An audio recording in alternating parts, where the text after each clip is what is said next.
the other thing that I am, this isn't an I'm confused about thing. This is more of a probably my experience thing, but I want you to address it that we talked about last time. Okay. And it's or not last time, the 2 times before. Listen to the beginning for the instructions on how to watch these episodes. But, churches always, like the person with the most convictions always wins type of thing. Okay. And I think growing up, or my perspective on how churches and pastors operate is that if so say a kid in youth group comes and he wears a Lord of the Rings t-shirt to youth group, and some other parent tells their kid, hey, Lord of the Rings is satanic, you should never watch that or play with it or do anything with it. Right. If that parent goes to the pastor and says, hey, I don't appreciate that other kid showing that in front of my kid, that the pastor 9 times out of 10 is going to go to the kid and say, hey, don't wear Lord of the Rings t-shirts, even if it was his first time coming to the church, and now all he hears is, you can't do that here. Right. Which will make him never come back to church ever again. Yeah. So why, maybe this is just my experience or whatever, or the way I think the things go all the time, but why do the people with the most convictions always win and push new people out? Yeah, your perception is definitely not wrong in some churches. Okay. You know, like that can be a reality. Like, in pastors or youth pastors can feel an incredible amount of pressure to have to acquiesce to certain families. I mean, that's just a truth. Okay. Because they pay the most money. Whether they pay the most money, or they've been there a long time, or they're in leadership positions, whatever it may be, of influence. There's no doubt pastors feel a pressure from some families more than others, right? Okay. And so I think it depends on the pressure that where it's coming from, and I also think it depends on even the maturity of the own pastor and their own security in themselves. So I'll give you an example of this where I handled it terribly wrong. Okay. When in a similar situation you're talking about. So when I was a very young pastor, so I was mid to late 20s. I still can't believe you were a pastor at that. No, it's terrible. Like, no, I never should have.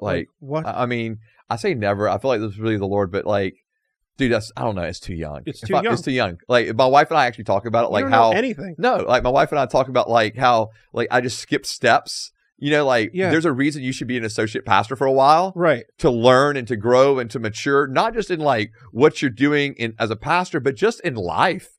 I was giving parental counsel when I didn't have kids, right? Huh? Yeah. Anyways, well, Catholics do that all the time. But. Well, this is true. Okay, and so, but I think that so in a situation for me when I was in my mid to late 20s, and we had someone that had been in our youth group for a long time. I had known them well, knew the family well, very involved in the church. And this individual got an earring. So as a guy, he got an earring, and that wasn't very popular in our church culture. Okay, for guys to have earrings. So I got asked. A youth group leader or a youth kid? No, he was an older high school student. Okay. And I got asked by other people, hey, I don't think that's good influence on my younger kid. Right. Can you talk to him about this? Okay. And I did. And I said, hey, and I was trying to see it from the people's perspective that were coming to me, going, hey, this is not a good influence on our child, da-da-da-da. And that's the way I framed it to this individual. Hey, I think that's not the best influence, not the best, when the reality is I should have just gone, you know what, his parents were okay with it. Yeah. So I'm okay with it. That's what I should have done. And instead, these people want me to basically pull the pastor card to go and talk to this person and tell them and convince them to, not have the earring anymore. And I did. And that was the wrong thing for me to do. Okay. Because those kind of things are not again, parents were cool with it. I should have been cool with it. And I had no issue with it individually until these people started coming and talking to me. And I'm not saying they pressured me like, we're going to fire you or we're going to leave, or I'm not saying they did any of those things. Okay. All I'm saying is they presented a certain case and I was like, no, I need to really be, mindful of that. And I should have asked those individuals who were coming to me and asked them, why is that why is that problematic for you? Of all the things, why this? Right. And are we really willing to, like, you're worried about your child getting an earring, but what damage could we do to this young man's soul by telling him, basically, get rid of the earring or you need to leave? They close back up. Yeah, I know. And I didn't do that. Like, I didn't say you had to leave or anything like that, right? There's no threats made but because of my influence in this person's life, he went along with what I suggested. Okay. And I regret that because it started a domino effect of him feeling pressure after pressure after pressure to have to fit a certain mold that other people wanted him to fit. Right. And that's no longer about these other people. That's about this person's soul. And it ended up being really damaging. And that's the part that I hate. Because I feel like I was part of that, Yeah. in that one situation. Okay. And now me and this person have, like, since all of that, like, we've talked, we're good, like, fine. But I just wish, if I was to talk to younger me, Joseph 20 years ago, I would have said, Joseph, don't do that. Also, you're going to be sinning all the time as a pastor. Every minute. No, I'm just kidding. Yeah. Okay. So but so to get what you're saying, yeah, that I think there's got to be ways in which we have really honest conversations and say, okay, I hear what you're saying, like Lord of the Rings, shirt, the earring in the ear, whatever it may be, and be able to say, but this is part of that growing process, right? Like, are we really going to push our preferences and our convictions on this person? Because that's what was happening, right? Like, and that is what happened when you do those kind of things. Like, and then what these people are asking the pastor to do is choose preferences. Right. And that's where, for me, at 46, I'm trying to be cognizant of, is this preference or not preference? Is this honoring or dishonoring? Is this, how can I love and honor in a way that's healthy for all parties? And sometimes that's telling the party that wants that has all these convictions and want it to be just this, to go be like, no. Well, like, do you think that okay, so since you know about this and think about it at 46, do you think a lot of pastors think about this stuff, or do you think they just go along with whoever talks to them first? Oh, that's a good question. Or whoever pays the church the most money? It really depends on pastor. I mean, I'm just being honest. It depends on pastor to pastor. I've heard from pastors both sides of this.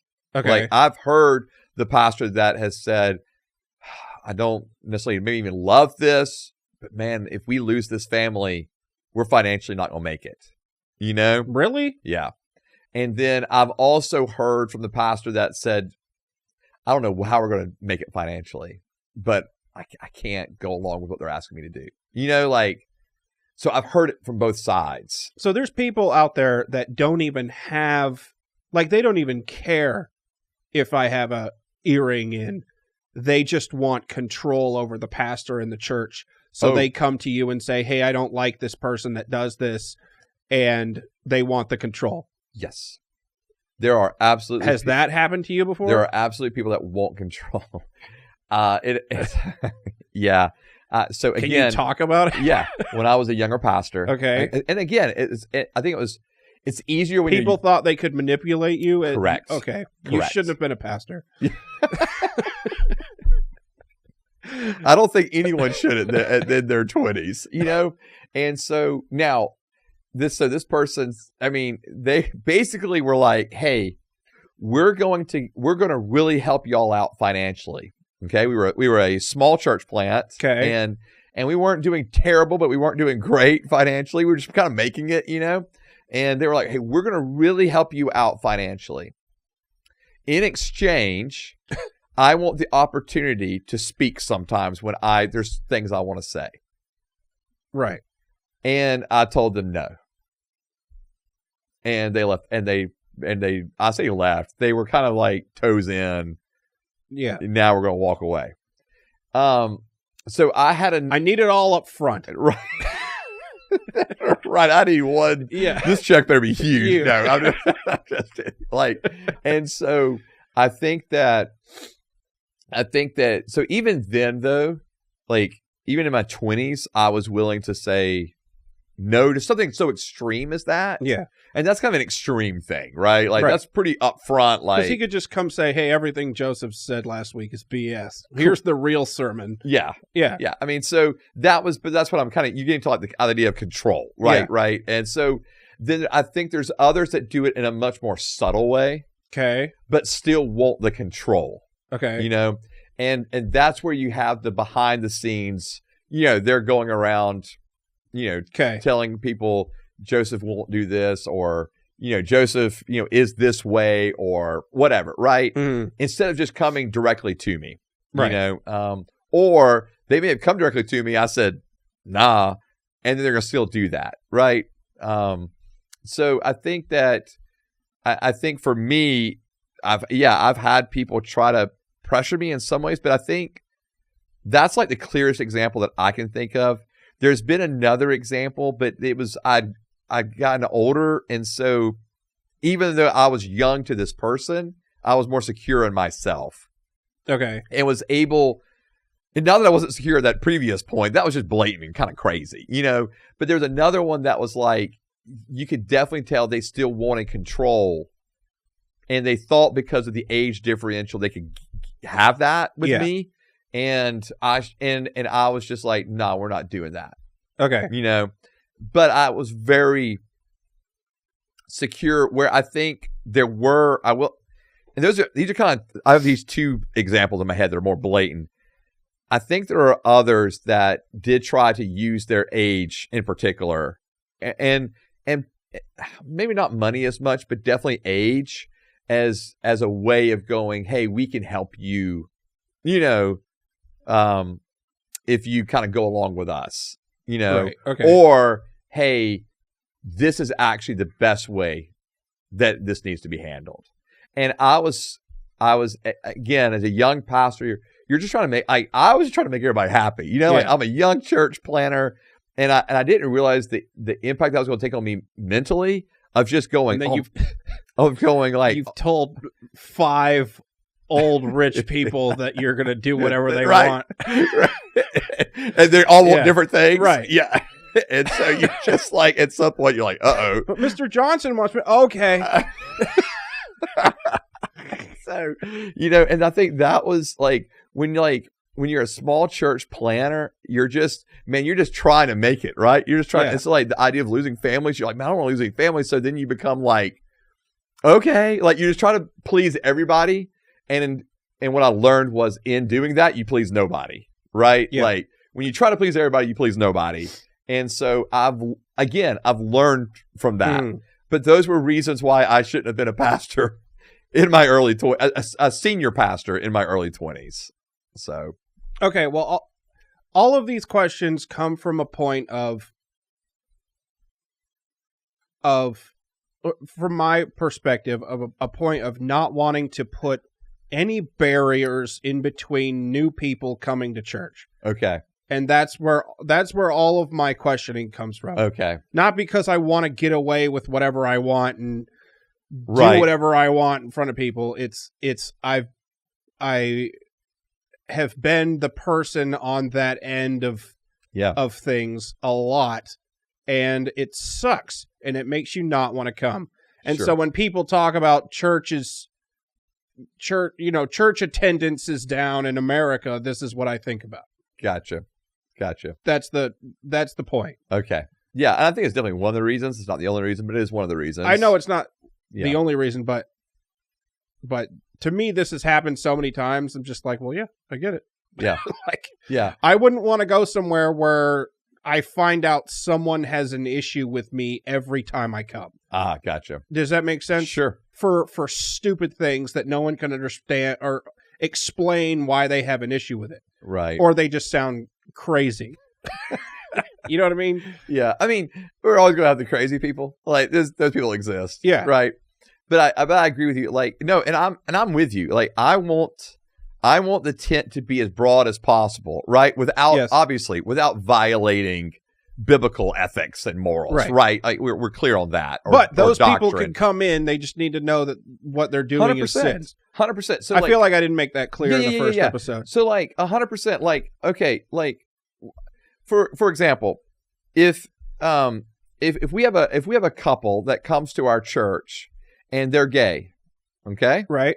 They come to our church. There we go. Right. I mean, these are like real things, right?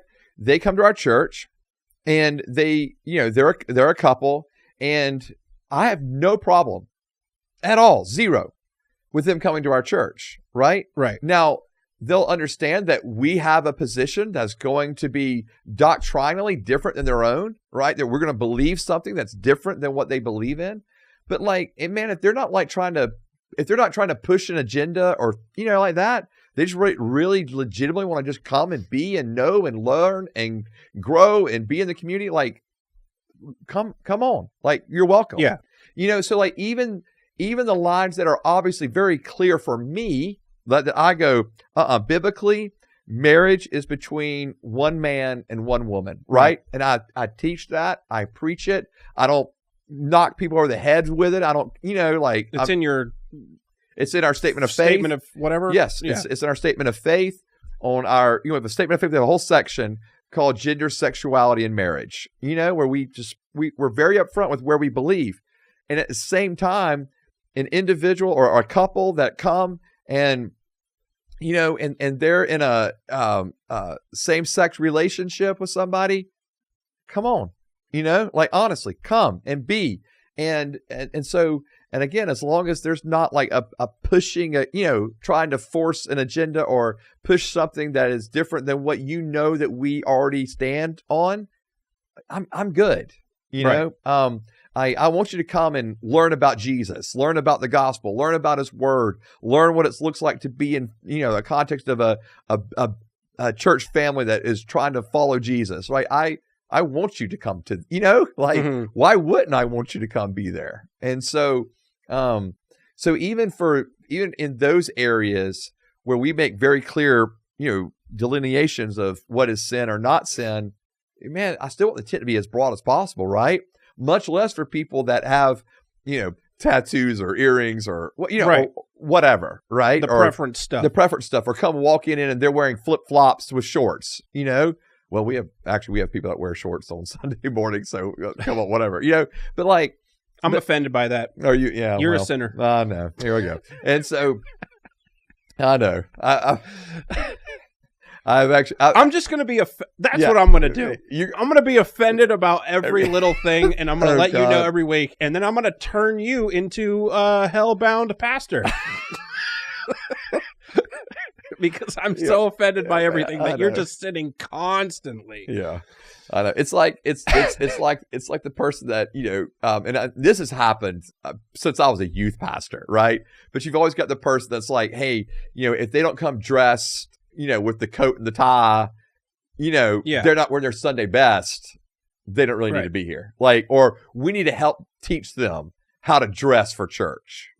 Right. What? I mean, obviously there's a sense of modesty. I'm going to come to your house naked and say, go. Do it. No. I'm ready. Yeah. Not your house, their house. Okay. And so, yeah. But I'm not dressed for church. Dress me for church.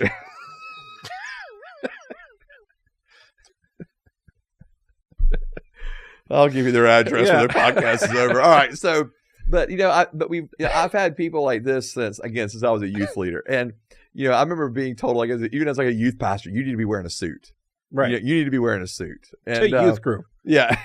Well, thankfully, I didn't say it to youth where everyone group, always wears cargo shorts and slides. Right. 100%. That's all they wear. And so anyways, so, So there's always those kind of things, right? And like for the person that wants to wear their Sunday best to church, right? Like they want to wear the coat and the tie, or they want to wear the nice dress, or right? Like that's awesome. Right. Like it's just we can't make that the conviction for everybody else.